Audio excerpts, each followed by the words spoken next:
अल्लाह जिसका चाहता है रिज्क फराख कर देता है और जिसका चाहता है तंग कर देता है।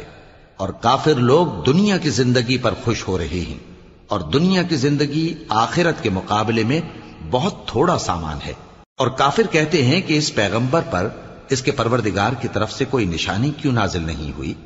कह दो कि अल्लाह जिसे चाहता है गुमराह करता है और जो उसकी तरफ रुजू होता है उसको अपनी तरफ का रास्ता दिखाता है, यानी उनको जो ईमान लाते और जिनके दिल अल्लाह की याद से आराम पाते हैं उनको। और सुन रखो कि अल्लाह की याद से ही दिल आराम पाते हैं।